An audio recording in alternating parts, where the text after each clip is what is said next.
예, 안녕하세요. 이제 부동산 학개론 기본 강의 제 3강 보도록 하겠어요. 3강은 이제 부동산 분류입니다. 페이지 54페이지를 한번 보세요. 54페이지 부동산 분류라고 나왔는데 그 토지를 분류하는 게 언급이 됐거든요. 한번 전체적으로 한번 할거 안 할거 한번 골라보도록 하겠어요.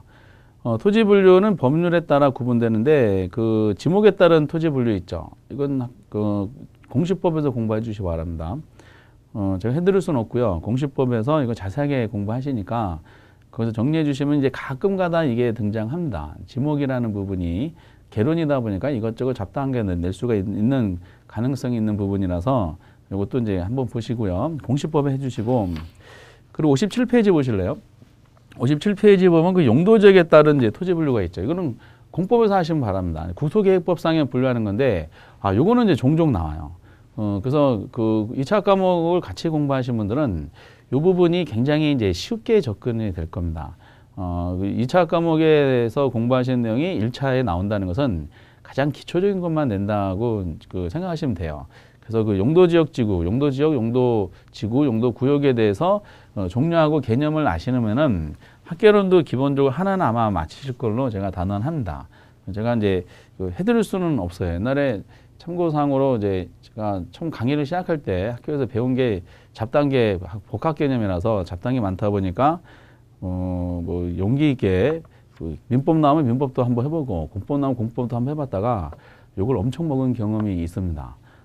그래서 이제 선생님 막 찾아오셔가지고 막 그런 적이 있어서 지금은 건드리지 않고 있습니다.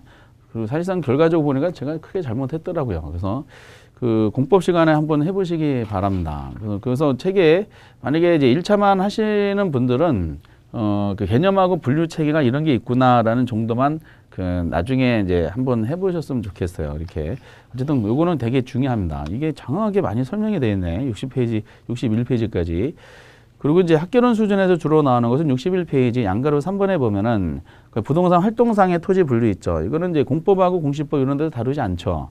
그래서 요거를 꼭 여러분 별표 쳐 놓으셔야 됩니다. 아주 중요한 내용이고. 그리고 여러분 65페이지 한번 보실래요? 65페이지 보면 건물의 분류라고 돼 있어요. 건축법상의 분류하고 이제 주택법상의 분류가 나와 있는데 거기 이제 이것도 공법 시간에 한번 해보시기 바랍니다. 거기 65페이지 보면 이제 단독주택과 공동주택을 구분하는 게 있거든요.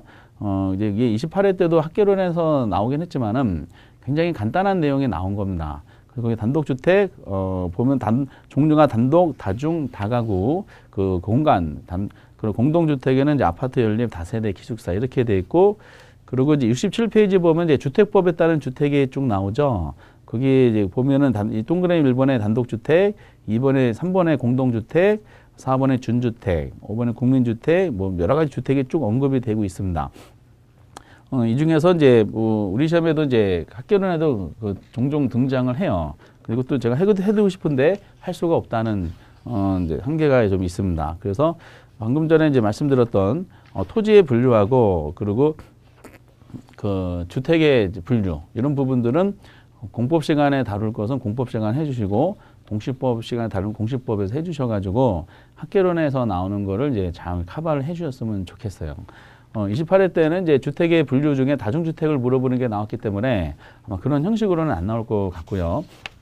그리고 전통적으로 이제 학개론에서 많이 나오는 것은 역시 말씀드렸던 61페이지 타이틀이 부동산 활동상의 토지 분류라고 돼 있죠. 그 별표 치시라는 거 그것만 이제 한번 건드려 보도록 하겠습니다. 먼저 토지 분류 중에 대지, 택지, 부지라고 나와 있는 부분들이 있어요. 항상 이제 토지 용어하는 건데, 토지 용어 중에 제일 먼저 하셔야 될 내용이 택지를 우선 잡으셔야 돼. 택지. 택지는 이제 큰 단어로 건축용지다라고 알아두시기 바랍니다. 그래서 이제 택지 부분에 대한 논리는 거기 택지부터 보여야 되는데요. 박스 안에 뭐라고 설명이 되는데 세 번째 줄을 가지고 정리해 주시면 돼요. 주거, 상호, 공호, 그러니까 주택, 상가, 공장 등이죠. 이런 용도로 이용되고 있거나 그리고 해당 용도로 이런 용도로 이용할 목적 조성된 토지래. 그럼 이거를 해석하면 어떤 뜻이냐면은 주택, 상가, 공장, 그러니까 주거, 주상공으로 이용 중이거나라는 거야. 이용 중이라는 말은 건물이 이미 들어선 걸 말하죠. 주택, 상가, 공장 등이 또 이런 목적으로 조성된 땅을 말해. 그럼 아직은 주상공이 들어서지 않았지만은 이런 건물이 들어설 수 있는 땅을 말하죠.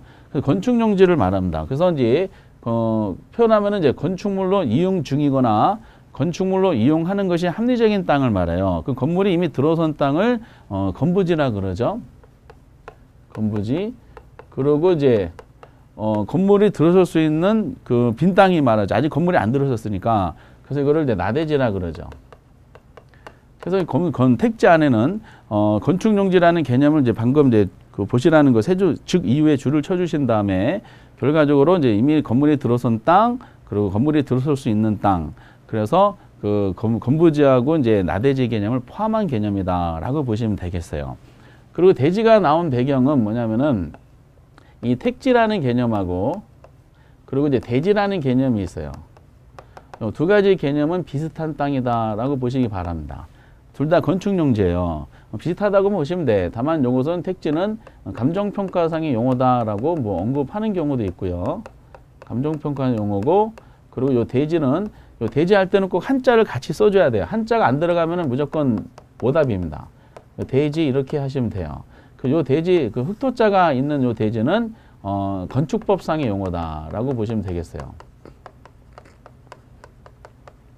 그래서 이제 건축용지인 택지를 잡고 건축법상의 용어인 저 한자로 저 흑토자가 아랫변에 되어 있는 저 대지하고 유사한 개념이구나라고 판단만 하시면 되고, 세 번째 그 부지가 나와 있죠. 부지도 이제 종종 최근에 이제 시험 질문 나오는데 부지라는 말을 이제 썼어요.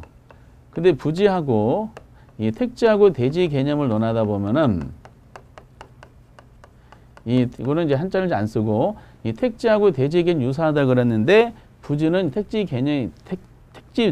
개념보다 더 넓은 개념이다라고 보시면 되겠습니다. 그러면 이 부지가 무슨 뜻인지 개념 정의가 꼭 필요해요. 부지가. 그래서 거기에 부지란 해가지고 이제 한 줄로 되는 거죠. 일정한 용도로 사용되고 있는 바닥 토지. 이걸 꼭 알아도 줄을 쳐주셔야 됩니다. 부지가 무슨 뜻이냐 말씀드렸죠. 일정한 용도로 사용되고 있는 또는 제공되고 있는 바닥 토지. 이렇게 이제 알아두셔야 됩니다. 이게 이제 부지 개념이다라는 논리가 나와요. 그리고 요거 택지 대지보다 작은 개념이 있어요. 이게 지목이 대인 토지가 있어. 지목이 대인 토지. 이렇게 한번 볼까요? 지목이 대인 토지라는 것은 이제 우리가 공간 정보 구축 및 공간정 구축 및 관리 등에 관한 법률, 그러니까 줄여 지적법이라 그럴까요? 그 공간정보 구축 및 관리에 관한 법률 상 공간이라고 하면서 이렇게 거기에 상에 규정되어 있는 개념이다. 그러니까 요것은 요거보다 작은 개념이고, 요 택지 대지 개념은 부지보다 이제 또 작은 개념이다. 이 관계를 약간 잘 보시면 될 것 같아요. 밑에도 이제 비교 항목에 그게 좀 더 설명이 1, 2, 3번에 언급이 돼 있더라고요. 다 1, 2, 3은 같은 말입니다. 어쨌든 이제 요 일정한 용도로 사용되고 있는 바닥 토지다라고 이제 말씀드리고, 그래서 예를 들어서 요게 부지잖아요. 부지 안에는 이제 택지가 있는 거야. 택지. 그러니까 이제 부지 안에 택지가 있으니까 부지는 택지 말고 다른 택지가 아닌 땅, 그러니까 비택지도 포함하는 거죠. 그러니까 어떤 용도로 사용되고 있는 바닥 토지 전부 다 부지라고 쓸 수가 있어요. 그래서 하천이 지나가는 바닥 토지, 하천 용도로 사용되고 있는 바닥 토지, 하천 부지. 철도가 지나가는 길 있죠. 즉 철도용으로 사용되고 있는 바닥 토지, 철도 부지. 그리고 이제 농작물을 제공되고 있는 농작물로 사용되고 있는 땅, 즉 농작물로 사용되고 있는 바닥 토지, 농업용 부지. 그리고 나무가 식재되어 있는 땅, 즉 임업용으로 사용된 바닥 토지, 임업용 부지. 그리고 이제 교육용, 학교용으로 사용되고 있는 바닥 토지, 학교 부지. 이런 식으로. 물론 건축용으로 건축물이 들어서는 땅을 택지라고 그러지만은 건축용 택지. 이렇게 이제 공장용 공장 부지. 이렇게 여러 가지 이제 표현을 쓸 수가 있어요. 그러니까 결국 택지는 이제 부지가 될 수가 있는 거죠. 그래서 부지가 가장 넓은 포괄적인 개념이다라고 이제 개념 정의로 알아두시기 바랍니다. 그래서 택지를 딱 하나 알아두시면은 택지와 관련되는 땅들이 몇 개가 쭉 나와요. 뒤에서 하나 더 말씀드리겠지만은 우선은 이제 이렇게 딱 보신 것처럼 뭐죠? 아, 택지하고 유사한 개념이 건축법상 대지구나. 같은 건축용지. 택지 대지보다 넓은 개념이 부지가 있구나. 그럼 부지가 뭐지? 라는 개념 요거 딱 체크해 주시면 되고 가장 포괄적인 개념이다. 그리고 공간정보 구축 및 관리에 관한 법률상의 지목이 대인 토지는 택지 대지보다 좀 작은 개념이구나 라는 걸 확인하게 됩니다. 이게 의미가 아주 강하고요. 그리고 그거는 이제 이렇게 정리해 주시고, 그리고 이제 62페이지 양가림 농지 임지는 안 보셔도 돼요. 거기까지 하긴 좀 그렇고, 그리고 양가로 사무 후보지 이행지는 꼭 알고 계셔야 돼요. 굉장히 중요한 내용인데, 후보지란 하고 이제 박스 안에 있는 개념정의 꼭 체크하시고, 이행지란 그리고 박스 안에 적용되는 걸 꼭 체크를 해 주셔야 됩니다. 그래서 이제 이 전통적으로 아주 강자가 있는 토지가 두 개가 있는데, 그 중에 후보지하고 이행지를 한번 잡아볼게요. 후보지 이행지에 대한 이제 개념 정의는, 후보지 이행지의 개념은 얘네들은 용도를 잡아요. 용도는 이제 어떤 사용처죠. 쓰임새. 그 개념이 용도가 전환되고 있는 지역의 토지. 이렇게 이제 후보지 이행지 개념을 설명할 수가 있어요. 그러니까 용도가 전환되고 있다 그랬어요. 그러니까 이 말이 굉장히 의미가 있죠. 용도가 전환되고 있다는 건 용도가 전환 중인 토지를 말하는 거죠. 전환 과정에 있는 토지. 그렇기 때문에 용도 전환이 완료된 토지 있죠. 전환이 완료됐다. 이것은 후보지란 말하고 이행지란 말을 쓸 수가 없는 겁니다. 때문에 후보지 이행지는 꼭 용도가 전환 과정에 있는 땅이다. 그러면 이제 두 가지를 구분하시라 그랬어요. 구분할 때 후보지하고 이제 이행지를 구분하셔야 되는데, 후보지는 이제 어차피 후보지 이행지 둘 다 용도 가지고 전환 중인데, 그럼 얘는 크게 용도가 분류된 상호간에 전환 중에 있는 땅을 말하고요. 그리고 이행지는 작은 용도 상원에 전환 중에 있는 거다라고 이해를 해주시면 되실 것 같아요. 다만 이 크다 작다는 거를 이제 판단을 할 때 후보지는 대분류 간에 이행지는 소분류 간에 이렇게 내지는 않습니다. 그러면 이제 대분류가 뭐고 소분류가 뭐라는 것은 용도 체계를 잡으셔야 돼요. 그래서 이제 감정평가상의 용도 체계가 있는데 용도 구분이 있어요. 그랬을 때 어떻게 하냐면은 크게 나누는 게 택지지역, 택지만 쓸게요. 농지지역, 임지지역으로 이렇게 구분을 하세요. 이렇게. 그리고 택지는 건축용지에 다음에 다시 세 가지로 분류됩니다. 주거지, 상업지, 공업지. 농지는 다시 또 이제 이걸로 구분돼. 농지는 전지지역, 답지지역, 과수원. 그 임지는 이제 두 가지만 해볼게요. 신탄림 지역과 용재림 지역 구분이 돼요. 신탄림 지역이라는 것은 땔감용으로 주로 이용하는 나무가 식재된 걸 말하고, 용재림 주로 목재용으로 이용하는 나무가 식재된 임야를 말합니다. 그럼 여기서 택지지역, 농지지역, 임지지역 사이에 경계선을 이렇게 쳐주세요. 쳐주신 다음에 이제 어떻게 분류하냐? 이제 후보지란 아까 그 박스 안에 있는 표 안에 있는 그 개념정입니다. 후보지란 굉장히 중요한 겁니다. 지금 그 표 안에 있는 게 후보지란 택지지역, 농지지역, 임지지역 상호간에 전환되고 있는 지역의 토지 이렇게 표현합니다. 그럼 이거를 개념정의를 알려면은 후보지란 택지지역, 농지지역, 임지지역 상호간에 이렇게 표현했잖아요. 택지, 농지, 임지 상호간에. 그 머릿속에 요 체계를 보면 아 얘네들끼리 왔다 갔다 하고 있으면은 요거는 후보지구나. 그럼 이행지라는 것은 작다는 것은 어떤 뜻이냐? 택지지역, 농지지역, 임지지역 등 각 용도지역 내에서 용도 상호간에 이렇게 전환 중에 있으면은 얘네들은 이게 이행지가 되는 겁니다. 이렇게. 그래서 요거를 그 개념 정의를 꼭 알고 계셔야 돼요. 이렇게. 그래서 이제 이거를 사례를 냈다 그랬죠. 실제 이제 예제를 보면은 나오는 게 정해져 있어요.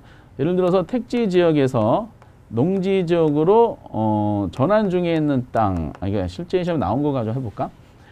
실제 시험 그 농지 지역에서 임지 지역으로 전환 중에 있는 땅이 뭐냐 이렇게 물어봤었어요. 그럼 이건 당연히 뭐겠어요? 택지, 농지, 임지니까 여기서 일로 넘어가고 있죠. 그럼 택농임 사이에 경계선을 쳐주시고 이 경계선을 넘어가고 있으면은 이것은 후보지가 되는 거예요. 그러니까 농지에서 임지로 전환 중에 있으니까 요거는 뭐다? 후보지다라고 얘기하는 겁니다. 두 번째 예를 한번 볼까요? 두 번째는 이제 주거지에서 상업지역으로 전환 중에 있는 땅이 뭐냐 이렇게 물어봤었습니다.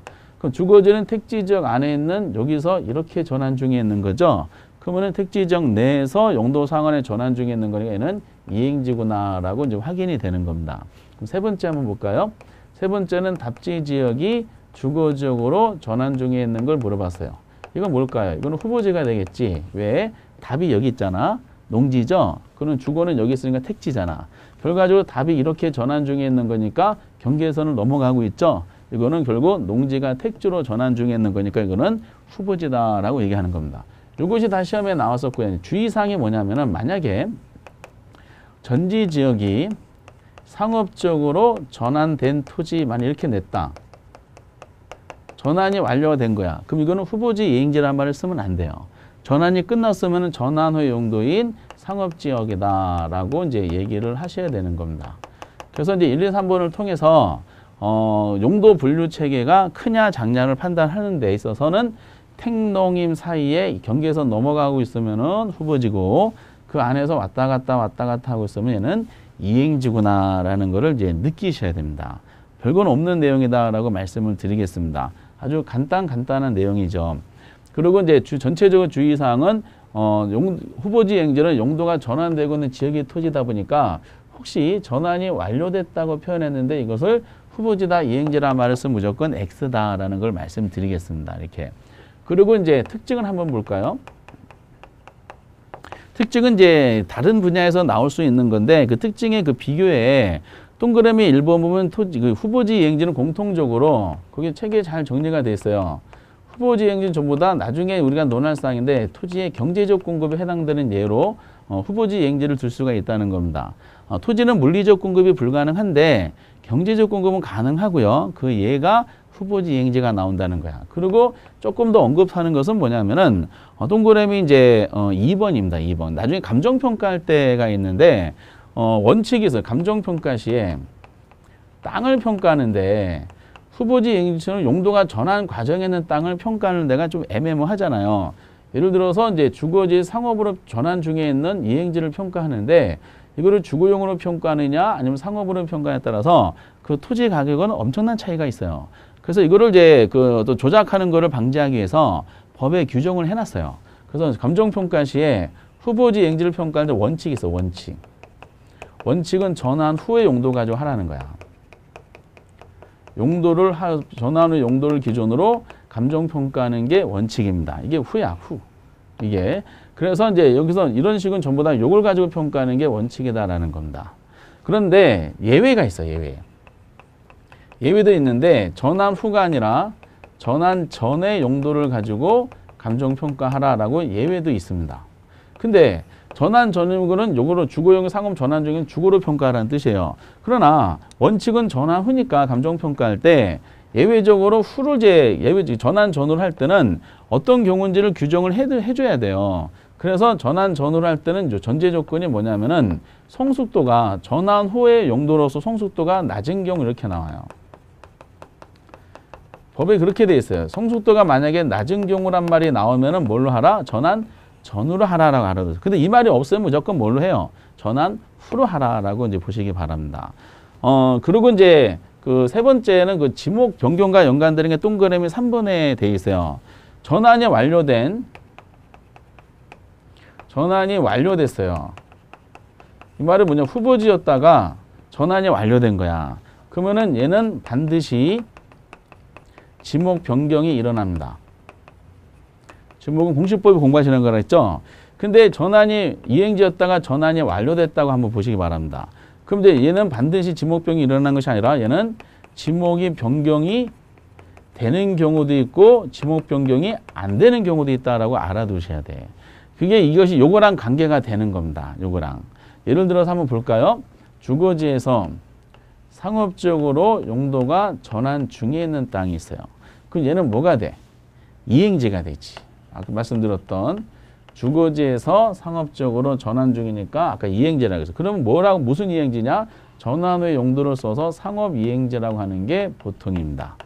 그런데 전환이 완료됐어. 완료되면은 이거는 이행지란 말을 쓰지 않고 상업지라고 그럽니다. 그럼 용도는 바뀌었어요. 그럼 지목은 어떻게 됐을까? 지목은 바뀌었을까? 안 바뀌었을까? 이건 지목이 안 바뀌었어요. 왜냐하면은 주거용도 지목이 공시법상에 되고요. 상업용도 지목이 돼야.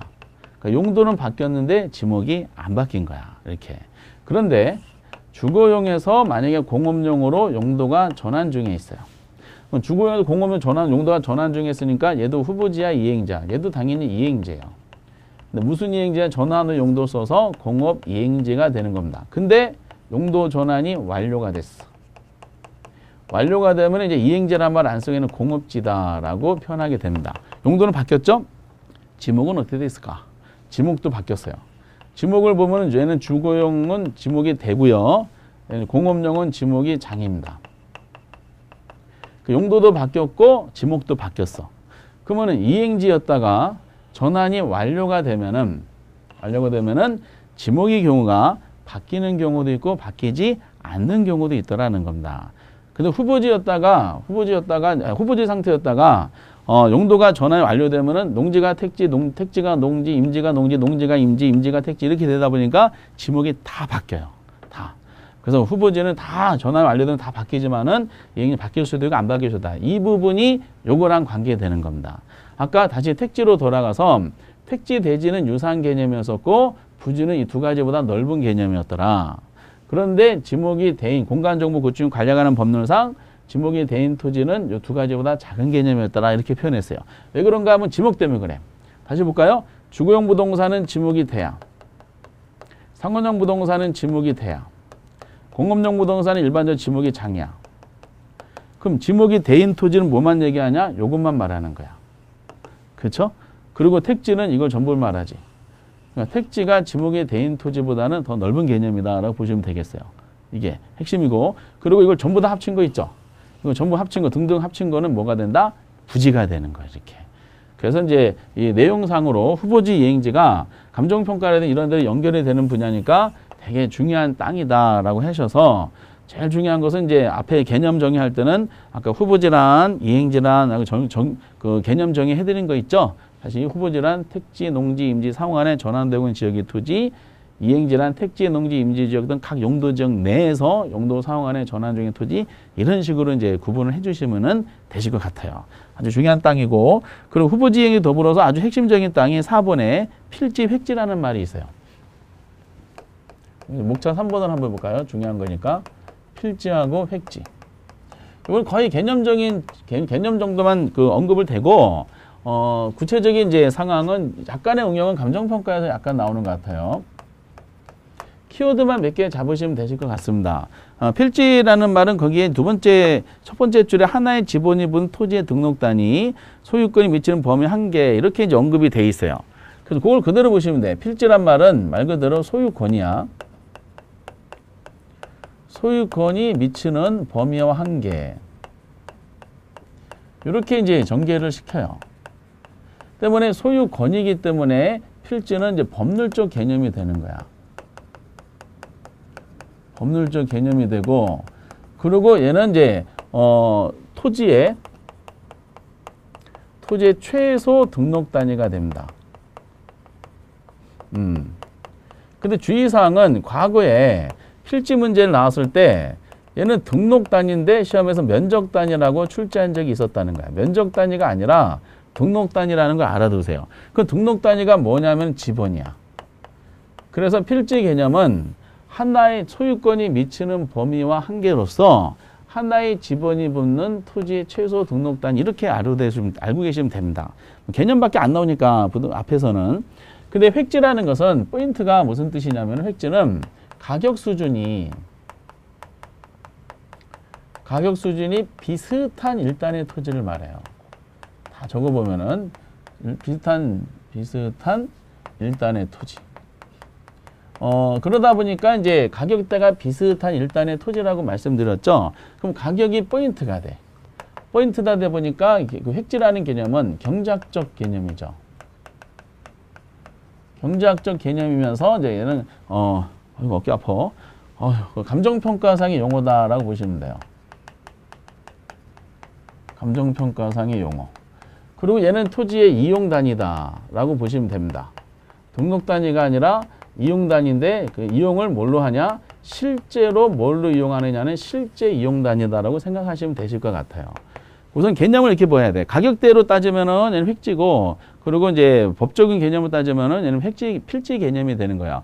나중에 그 밑에 책에 비교 항목으로 나와 있는 것처럼 이 필지하고 획지는 감정평가상에서 비교를 해요. 왜냐? 법적인 사고방식하고 경제적인 사고방식 항상 똑같지 않기 때문에 그래요. 나중에 일괄평가, 구분평가 해드릴 때 요거 두 가지 예를 다시 말씀드려가지고 평가론 들어갈 때 한번 정리해 보도록 하겠습니다. 어쨌든 이제 개념 정도만 잘 알아두셨으면 좋겠습니다. 이렇게 비교는 지금 하지 마시고요. 그리고 이제 오른쪽 5번에 맹지하고 대지가 있어요. 이거는 명칭만 잘 보시면 되는데 먼저 그 대지를 한번 보시면은 요 대지하고 한글은 똑같은데 한자가 다르다는 걸 알아두셔야 돼. 그런 부분들이 하나 이제 약간의 비교 사항 중에 내용이고, 그럼 구별을 해보면은 여기는 같이 묶어서 하시는 게 좀 편할 겁니다. 그 하나의 도로가 이렇게 돼 있다 그랬어요. 개념만 보시면 돼. 그 몇 퍼센트나 전혀 아실 필요 없고, 도로의 어느 면도 접속한 면을 갖지 못한 땅 있죠. 이거 꽉 막힌 토지라 이걸 맹지라 그래요. 근데 맹지는 의외로 자주 나와. 어느 한 면도 도로의 공도에 접하지 못한 땅, 이게 뭐라고요? 맹지가 되는 거야. 맹지. 이용 가치가 매우 좀 떨어지겠죠. 근데 도로에 접하긴 접하되 좁은 통로로 접한 땅이 있어. 이건 좁은 통로란 말이 포인트가 돼. 도로에 접하긴 하되 도로에 좁은 통로로 접했지만 안은 좀 넓어야 돼. 모양이 뭐같이 생겼어요? 자루처럼 생겼다 그래서 자루형 토지에서 돼지 이렇게 됩니다.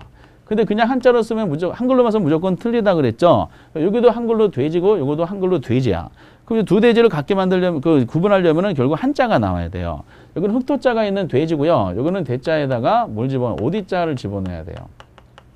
그러니까 오디자가 있는 돼지는 자루형 토지를 말하고, 그냥 이제 흑토자가 있는 것은 건축용지로서 돼지를 말한다라고 보시면 되겠습니다.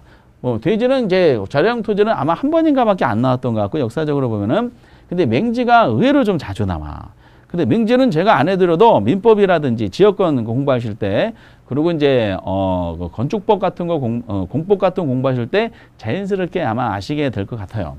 그래서 이 정도 개념은 이제 독립된 의미를 갖는 것이 아니니까 가볍게 한번 보도록 하고, 6번에 보면 그 나지, 공지, 건부지가 있어요. 특히 나지를 한번 잘 보세요. 나지랑 건부지를 비교하는 건데,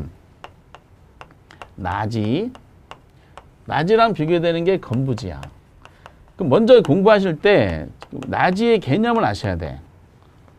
개별적으로 한번 공부해 보면은 나지의 개념. 나지가 무슨 뜻이냐라는 개념을 정의할 때는 마음대로 만들면 안 되고요. 우리 법률에 나지가 무슨 뜻인지 개념 정의해 준 것이 있어.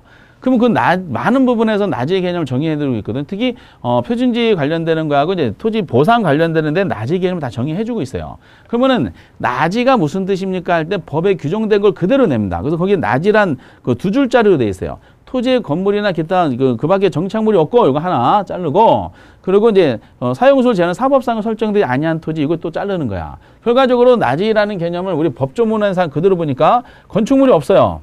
건물과는 건축물이 이제 없고요. 정착물이 없고, 그것도 뭘 받지 않는 거야. 토지 사용을 제한하는 사법상 권리가 설정되지 아니한 토지를 우리가 이제 나지 개념을 꼭 알아두셔야 돼. 이게 포인트야. 그러니까 공법상 권리는 어떻게 할까? 공법상 권리는 받아요. 우리나라 토지 중에 공법상 권리를 받지 않는 토지는 존재하지 않기 때문에 그렇습니다.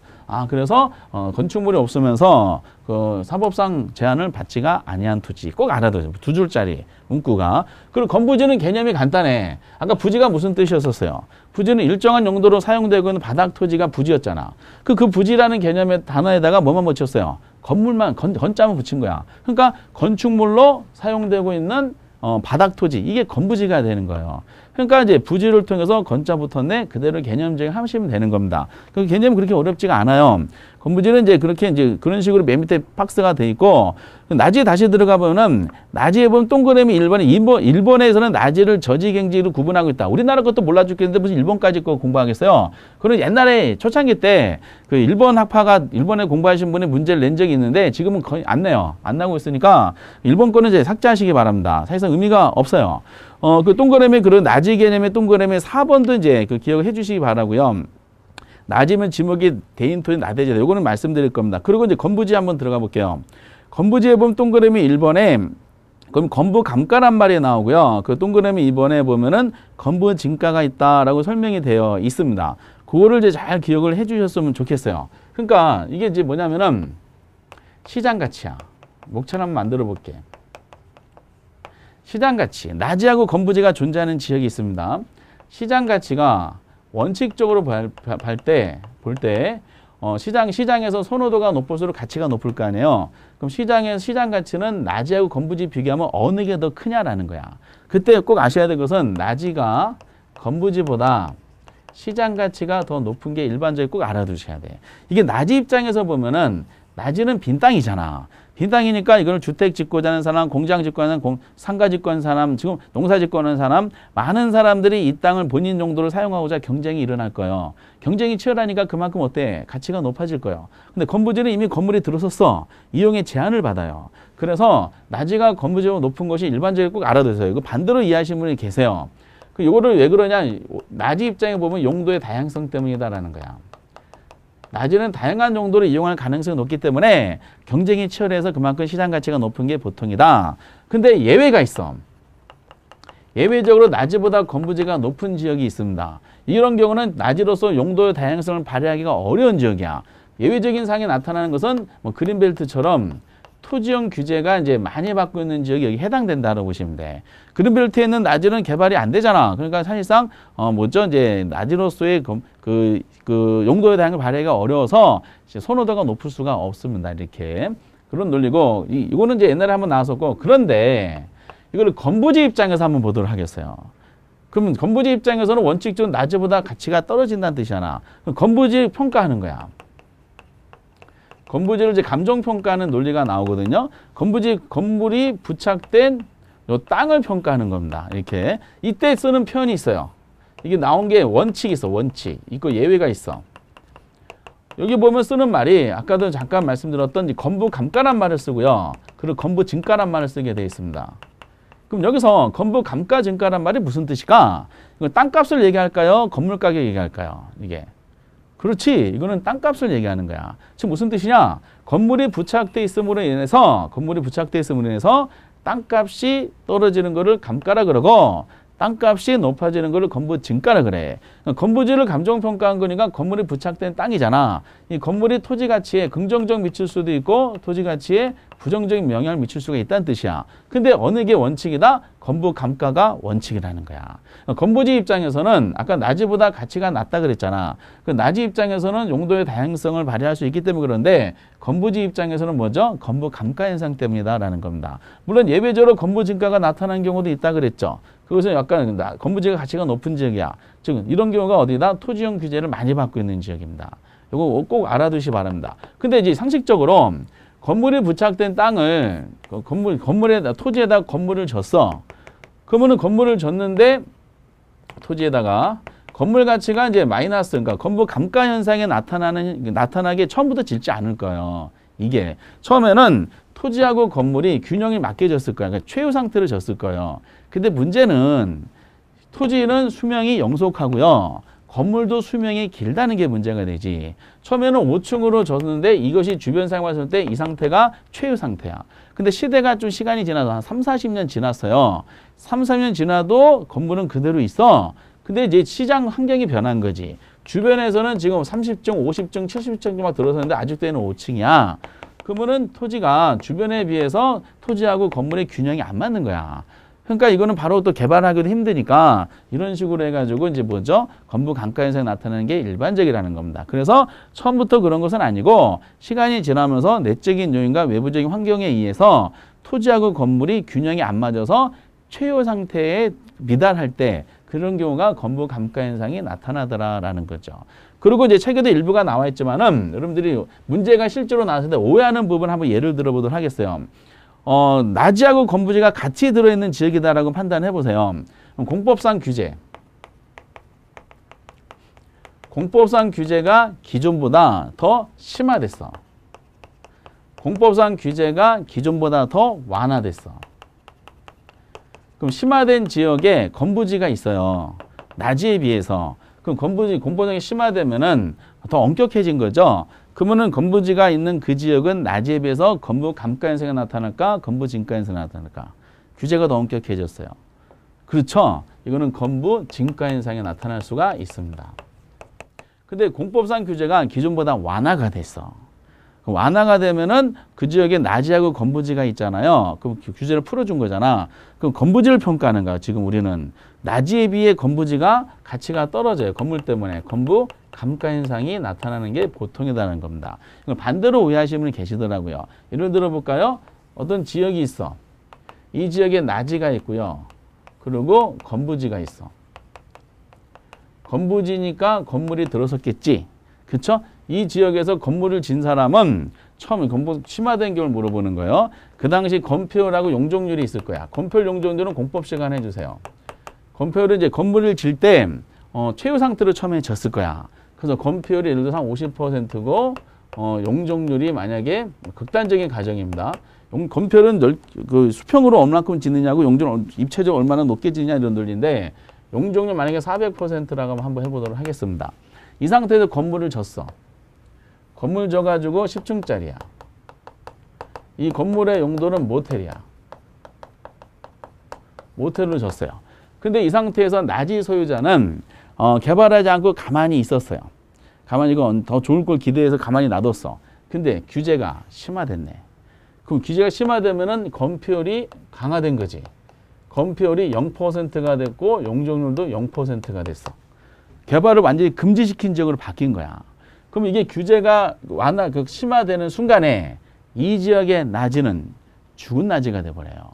이게 다 개발이 안 되는 거야.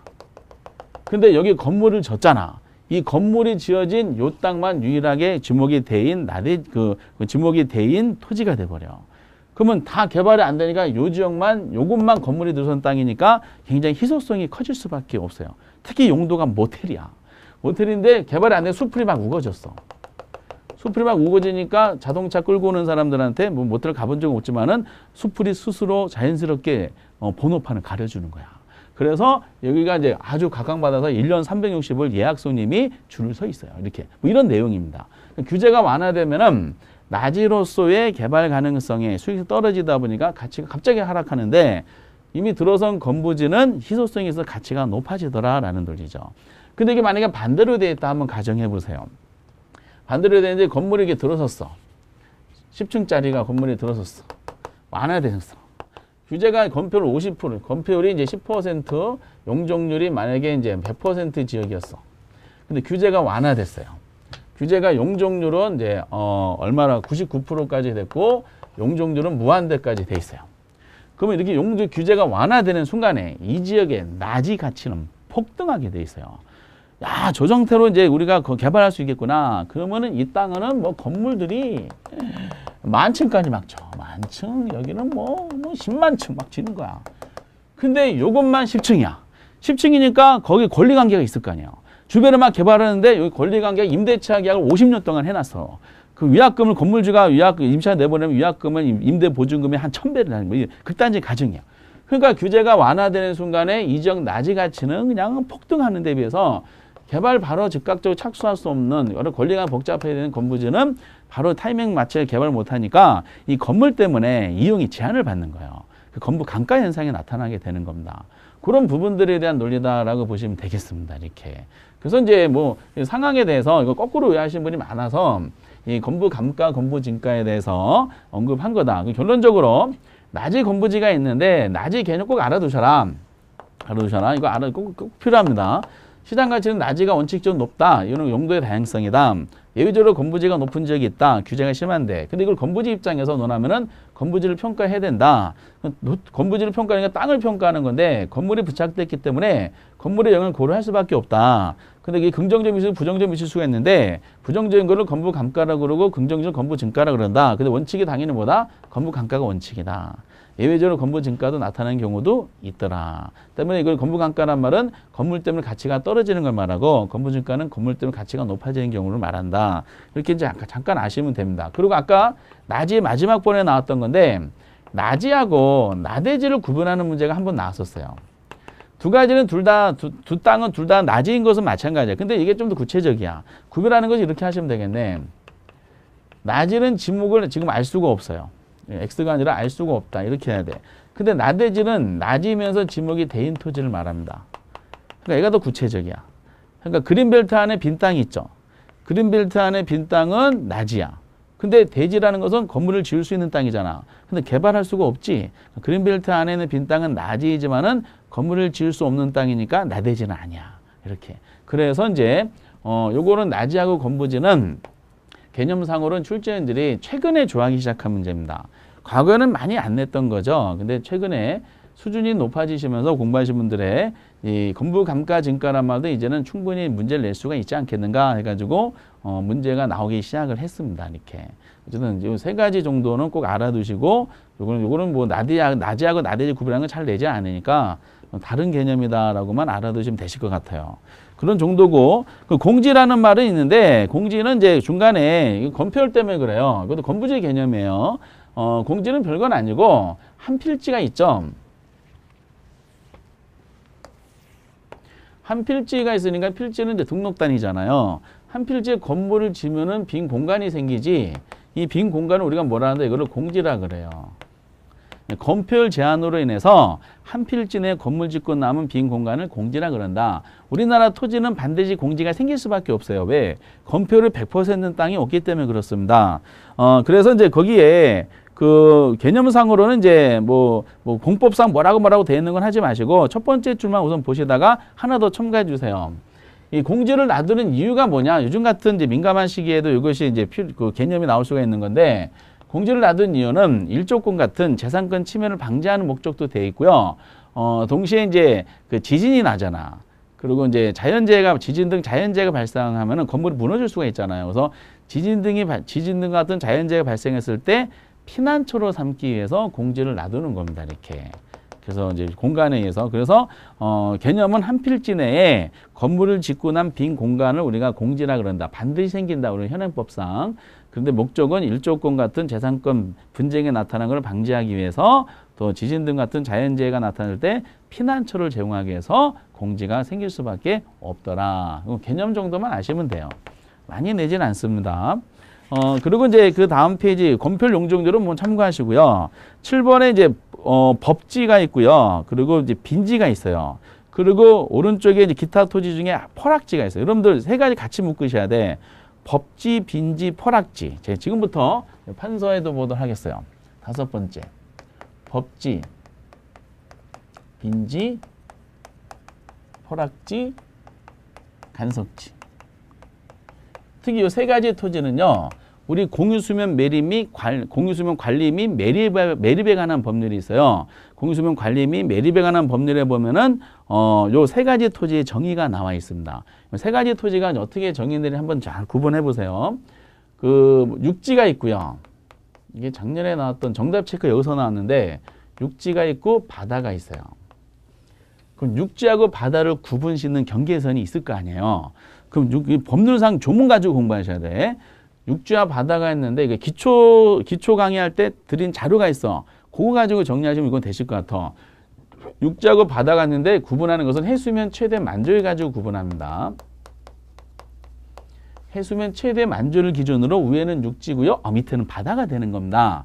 그런데 그 바닷물에 평소에 잠겼는데 그 달의 인력으로 인해서 간조위가 됩니다.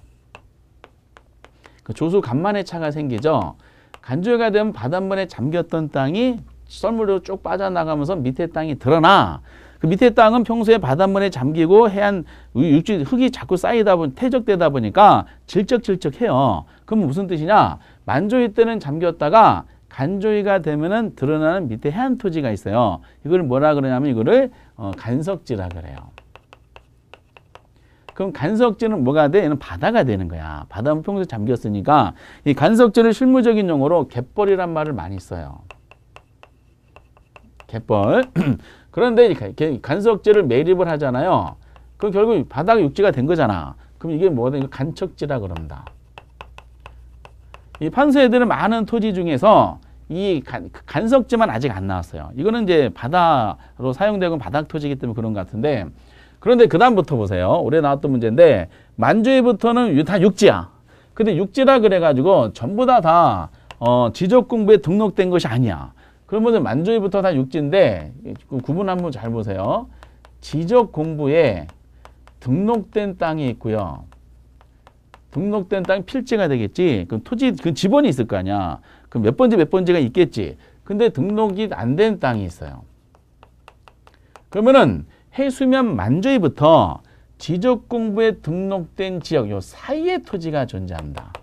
만조위부터 등록된 지역 사이 이 토지를 뭐라고 하냐면은 빈지다라고 얘기합니다. 빈지. 우리 법률상 규정은 바닷가로 되어 있어요. 근데 시험은 빈지로 내고 있대 보니까. 그래서 빈지에 대한 개념 정의가 거기 나왔어요. 그거 꼭 알아두셔야 돼. 만조 수위선에서부터 지적공부에 등록된 지역까지 사이의 토지. 이거를 꼭 줄을 쳐서 그거 가지고 아셔야 되는 거야. 법률상 만조 수위선 최대 만조부터 등록된 지역 사이의 토지가 빈지가 돼. 그럼 빈지 정의를 내려봤잖아요. 그럼 빈지가 나오다 보니까 바닷가야, 바닷가. 바닷가. 빈지는 그럼 사적 소유권이 인정되겠어, 안 되겠어요? 지번이 없는 거야. 등록이 안 된 거니까 소유권을 미치는 범위, 소유권을 주장할 수가 없는 거예요. 그래서 등록 소유권은 인정되지 않아. 그럼에도 불구하고 이용 가치는 대박입니다. 이용 가치는 매우 높지. 여름철 버글버글 하잖아요. 해안가, 해변 해수욕장이니까. 이게 빈지야. 근데 빈지를 놔둔 목적이 있어. 목적 중에 하나가 포락지가 되는 걸 방지하는 거죠. 그 오른쪽에 포락지를 같이 공부하셔야 돼. 법률상 규정이니까 그래요. 포락지가 뭐냐라는 거야. 포락지가. 포락지에 뭐라냐는 것은 법에 규정이 돼 있어요. 그래서 오른쪽에 법에 규정된 걸 그대로 줄을 치셔야 돼. 포락지는 지적공부에 그대로 적을게. 지적공부에 등록된 토지야. 필지겠지. 등록된 토지가 물에 침식된 거야. 책에 그대로 쓰니까. 물에 침식되어서 수면 밑에 잠긴 토지. 이렇게 법에 규정이 되어 있어요. 지적공부에 등록된 토지가 바닷물에 잠겨, 하천에 잠긴 거야. 그래서 수면에 잠긴 토지를 뭐라 그런다? 포락지라 그러는 거예요. 근데 올해는 뭐라고 되어 있냐면은 이렇게 해놨는데 요거를 포락지해야 될 거를 빈지라고 했어요. 그러면 빈지랑 포락지는 다른 개념이에요. 그럼 빈지가 바닷물에 잠겼어. 그 포락지다. OX. X잖아. 왜? 포락지는 등록된 땅이 바닷물에 하천에 잠겨야 되는데 즉 얘는 빈지는 등록된 땅이 아니에요. 그럼 빈지를 이제 놔둔 목적 중에 하나가 포락지 방지라 그랬잖아요. 만약에 땅을 만조위부터 등록해버리잖아요. 그러면은 이 만조위부터 등록된 이 땅 소유자는 굉장히 노심초사하게 돼 있어요. 특히 해수면이 높아진다는 어떤 이제 국제적인 연구 보도가 나오는 순간에 드시던 숟가락을 놓을 수밖에 없어요. 해수면이 높아져. 그러면 바로 땅을 자동차를 가봤더니 해수면이 높아져서 바닷물에 잠겨버리잖아. 그러면 본인 땅이 포락지가 돼버리는 거야. 그럼 포락지가 돼버리잖아요. 포락지 판정받으면은 소유권이 상실돼버려요. 없어지는 거야, 이렇게. 얼마나 안타깝겠어. 그런 면에서 봤을 때 지금 포락지라는 개념은 이런 거 꼭 기억해 주시기 바라고요. 빈지라는 개념은 그래서 만조위부터 등록된 지역 사이의 땅이다. 그러다 보니까 빈지는 소유권은 당연히 인정이 안 되는데 사적 소유권을 말해요. 이용 가치는 어떻다? 매우 높다라는 논리가 같이 묶어서 공부하셔야 돼. 빈지, 그래서 포락지, 간석지는 동일한 법률에 규정되어 있는 토지 용어가 됩니다. 그런데 요거랑 비교되는 땅이 위에 보니까 법지라는 게 있는 거야. 아까 법지. 법지는 어떤 거냐면은 이게 법지예요. 칠판이 하도 작아서 조그맣게 할 수밖에 없는 이런 내용인데 법지 요 부분이 법지가 됩니다. 법지. 이 법지 부분이 뭐냐면은 법지는 토지 붕괴를 막기 위해서 토지가 막기 위해서 경사지게 만든 토지야. 경사지게 만든 토지. 이렇게 이제 법지로 한번 이해해 주시기 바랍니다. 그 여기 윗집에 갑돌이 땅이 있고요. 여기 아래 땅에 을순이 땅이 있어. 그 이 법지 부분은 누구 땅이냐라는 거예요. 이게 법지 하나의 필지를 구분할 때 등록할 때는요. 경사진 부분은 하단부를 기준하라 이렇게 돼 있어요. 그러다 보니까 이 땅은 누구 거냐? 갑돌이 땅이야. 그럼 법지라는 것은 당연히 등록된 지역 중에 있는 땅 중에 경사진 부분을 붕괴를 막기 경사지게 만든 거니까 당연히 소유권은 인정이 되는 거예요. 근데 갑돌이 땅이야. 본인 땅이야. 여기가 1000제곱미터인데 이게 200제곱미터다. 갑돌이 토지대랑 들춰보면은 1200으로 소유권을 주장할 수 있는 땅 면적이 측량에서 나와 있어요. 토지 면적 1200이야. 법지분 포함해서. 근데 사실상 이 중에서 이용이 가능한 1000만 이용하고요. 200은 이용할 수가 없어요. 왜냐면 갑돌이가 자기 땅에서 마음대로 이용하잖아요. 이게 붕괴해버려. 붕괴하면 아래 재산권에 침해를 주기 때문에 이 부분은 토지 분결 맞게 경사지게 만든 거라서 땅 주인이라 하더라도 자기 마음대로 이용할 수가 없는 겁니다. 때문에 이용 가치가 없거나 적은 토지를 말하게 되는 겁니다. 이게.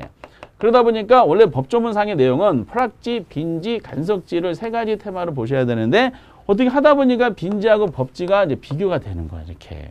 그래서 법지, 빈지, 포락지, 간석지를 한 세트로 같이 공부하셔야 돼요. 하나의 테마는 그렇게 되는 겁니다. 잘 정리해 주시면 좋겠고요. 의미가 있는 아주 중요한 최근에 다른 게 워낙 많이 나와서 최근에 등장하는 땅이다라고 보시면 되겠어요. 그 기타적인 사항 토지 한번 볼게요. 기타 유유지 보지 마세요. 유지는 세법상 없어진 용어입니다. 거기 이제 휴안지하고 공안지는 한번 알아두세요. 많이 내진 않아. 휴안지와 공안지에 대한 부분 도대체 어디에다 해야 되나? 여기다 한번 해볼게요. 둘 다 휴안지와 공안지 둘 다 한지야, 한지. 기타적인 토기다 보니까 한지인데 뭐 별거 없어요. 휴한지, 공안지. 한지니까 얘는 낮의 개념일까요? 건부지 개념일까? 그렇지. 둘 다 낮의 개념이야. 지금 이용하지 않고 있어요. 근데 이용하지 않는데 빈 땅 놔두고 있는 거야. 이용하지 않는 이유가 정당하냐 정당하지 않느냐 이거 가지고 구분하는 토지 용어로 판단이 됩니다. 그래서 이용하지 않는데 휴안지는 실루자잖아요. 뭐예요? 주로 농지야. 주로 농지로 비옥도 회복을 위해서 쉬게 하고 있는 거예요. 그 농지가 겨울철에 쉬게 하고 있는데 왜 땅을 쉬게 해요? 정부가 제재를 가지 않잖아요. 정상적인 이유, 그 비옥도 회복을 쉬게 하는 땅이 휴안지가 돼요. 공안지란 말은 주로 도시 택지 중에 언젠가 땅값이 오르겠지라는 집가상승 기대하고 방치한 토지를 말해요. 그러니까 주로 이건 뭐예요? 투기 목적이겠지. 집가상승 기대하고 이용하지 않고 있는 땅을 이거를 우리가 공안지라 그래. 이 공안지 해당되는 것 중에 옛날에 세법상에서 토지를 놔두지 않고 이용을 촉진하기 위해서 세금으로 규제한 경우가 있어요. 유유지 판정을 받으면 돼요. 그래서 세법상의 용어가 유유지에 있었는데 이건 삭제하시고 그냥 휴안지, 공안지만 나오니까 그 용어만 한번 보시기 바랍니다. 그리고 오른쪽에 소지가 있어. 소지도 많이 내진 않아요. 근데 소지를 개념 보면 거기에 택지 등으로 개발되기 이전 땅이다 이렇게 돼 있어요. 같은 말이 원지인데 그 결국 택지랑 관련성이 있습니다. 택지는 건축 용지잖아. 그렇죠? 그 건축 용지로 개발되기 이전 땅이 있어요. 개발 이전 토지. 개발 이전 땅을 우리가 뭐라는 이거 소지라는 거야. 그래서 소지 나오면 택지가 공부하신 다음에 택지 안에 소지를 같이 공부하면 좀 편합니다. 택지 등으로 개발되기 이전. 자연 상태 그대로 땅이잖아. 주로 1차 산업 용도로 이용하고 있습니다. 주로 농지를 이용하더니 산으로 이용하고 있어요. 그래서 어쨌든 소지는 택지 등으로 개발되기 이전 땅. 이게 뭐다? 소지. 이렇게. 그러면 택지. 아까 보셨던 택지, 대지, 지목의 대인 토지, 부지, 그 소지. 이런 같이 묶어서 하시면은 한 세트가 되는 겁니다. 세트. 그리고 선화지에 대한 부분은 상식적인 말이죠. 선이 고합선이에요. 고합선 아래에 있는 땅을 말 그대로 선하지다라는 거죠. 이때 고합선이라고 평가받으려면 어떤 볼트 규정이 있는데 그것까지 시험에 내지 않으니까 선하지는 땅값이 높을 수가 없지. 왜냐하면 토지 소유자가 입체적인 공간을 이용하는 데 제한을 받기 때문에 그렇습니다. 그래서 선하지는 고합선 아래에 있는 땅인데 이용에 제한을 받아서 보통 이용 가치는 좀 떨어지는 게 보통이다라는 정도까지만 아시면 되실 것 같아요. 뭐 기타적인 토지 용어 한 개지는 안 보셔도 됩니다. 그래서 많은 토지를 한번 봤어요. 근데 항상 묶어서 같이 볼 것은 같이 묶어야 돼. 전체 다시 한번 정리해 보면은 택지가 있었더라. 같이 보는 거 같은 말이 대지가 있더라. 그리고 지목이 대인 토지보다는 넓은 개념이고 택지 대지는 부지보다는 작은 개념이고 택지 등으로 개발되기 전 땅은 소지가 있더라. 이런 정도 보시고 그리고 대지라는 한글이 있는데 한자가 건축용의 대지는 흑토자가 있더라. 그런데 그 지목이 그것이 아니라 모양이 자룡 토지가 되는 땅도 대지라 그런다. 그때는 한자를 잘 보라. 아랫배는 오디자가 붙어 있는 돼지다. 그 자룡 토지다. 얘는 도로에 좁은 통로 접하는데 그럼 전혀 접하지 않은 땅이 있을 줄 아니냐? 그게 뭐다? 맹지가 되는 거야. 요 돼지 보면 요 돼지랑 비교하고 요 돼지 나오면 맹지랑 같이 하셔야 돼. 그 유명한 후보지 이행지가 있더라. 아주 자주 나오고 그래서 어떤 식으로 출제된 아까 말씀드렸던 것처럼 용도가 전환되고 있다는데 얘는 대분류관인데 택지, 농지, 임지, 상호간의 후보지, 택지, 농지, 임지 지역 각 용도 내에서 하면은 이행지 이렇게 하시면 되겠고요. 예제를 잘 보시고 바랍니다. 그리고 필지익지가 있더라. 얘는 법률적 개념이고 개념은 요것만 보시면 돼. 앞에서는 비교되는 감정평가에서 별도로 다뤄야 될 내용인데 그 용어를 지금 할 수가 없어요. 그리고 요 부분은 가격대 경제학적 용어다. 각이 비슷한 땅이 획지다. 그 나지 건부지가 이제 최근에 나지 건부지하고 이제 법지 빈 이런 것이 최근에 나오기 시작한 겁니다. 옛날엔 잘 안 내다가 근래 이제 빈도가 좀 높아지고 있는 건데 나지 개념 꼭 아셔라. 법에 규정됐다. 사보상 받지 않는 것까지 체크하시고 시장 가치는 나지가 높은 게 원칙이다. 얘는 반대다. 근데 건부지 평가할 때는 그래서 건부 감가가 당연히 원칙이 될 수밖에 없다. 예외 기준가가 나타나는 경우도 있더라.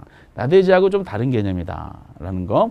그리고 이제 그 작년에 정답이었던 이제 빈지, 포락지, 간석지 그리고 법지. 그림상으로 잘 체크하시면 돼요. 그림상으로. 그래서 아 이런 의미를 가지고 있구나. 그리고 이제 뭐 부수적인 거로 휴한지, 공한지라는 같은 한지 개념이 있고요. 그리고 공지라는 것이 있었고, 그 선화지 개념이 있었고, 뭐 이렇게 이제 정리해 주시면은 토지 용어는 거의 완벽하다라고 보시고 바라고, 그리고 이제 이거를 기억을 하느냐 못하느냐 이것이 과제입니다. 그래서 그거를 계속 문제를 통해서 이제 확인 학습해 주시기 바랍니다. 이 정도 보시고 나머지 부분은 말씀드렸듯이 전부 다 뭐라고요? 공법상의 내용이다. 공시법상의 내용이다라고 말씀을 드리겠어요. 그렇게 보시고 여러분들이 68페이지 그 예제를 보시면은 작년에 나온 예제 보시면 아 이런 정도구나. 크게 뭐 풀이하는데 어렵지 않을 겁니다. 그리고 이번 기본 강의 중에 이제 69페이지 보면 제3절 부동산 속성이 있어요. 속성에 대한 논리를 말씀드리는 거고 그 자연으로 부동산은 뭐 공부할 필요가 전혀 없고요.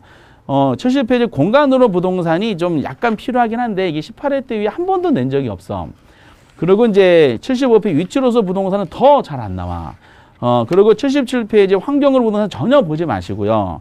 그러니까 이제 속성이라고 나와 있는 것 중에는 공간으로 부동산하고 위치로 부동산 요것만 약간 보시면 돼. 근데 요거는 심화할 때 한번 보도록 하겠어요. 거의 잘 내지 않으니까 주로 이제 그 말씀드린 앞에 소두에 나온 목차 위주로 나오고 요거는 요번 수업 기본 강의 생략을 하도록 하겠어요. 지금 해드려도 별 도움이 안 돼. 그리고 뭐 그 책에 있는 게 다 보는 것이 아니라 나중에 요거만 보십시오라고 퉁쳐서 말씀드릴 때가 있습니다. 그건 심화할 때 하고 지금 전혀 건드리지 않아도 되고 이건 83페이지에 보면 특성이 있죠. 이거 엄청 중요한 겁니다. 연결고리가 너무 많아. 그래서 83페이지에 이 특성 부분은 그럼 도대체 뭔지 이거를 다음 시간 제 4강에서 한번 살펴보도록 하겠어요. 그래서 이제 3강에 대해서 이제 토지용을 이렇게 한번 봤어요. 쭉 봤으니까 이 내용은 앞으로 심화 강의에서는 안 하도록 하겠습니다. 이걸 가지고 잘 정리해 주셔서 자꾸 반복하시고 문제 지문을 풀어주시면 100% 해결이 될 걸로 자신합니다. 그래서 다음 시간에 그 유명한 특성 그리고 경제론 이렇게 순서대로 진행하도록 하겠습니다. 오늘 이제 수업 들어서 정말 감사드리고요. 다음 시간에 다시 뵙도록 하겠습니다. 수고하셨습니다. 감사합니다.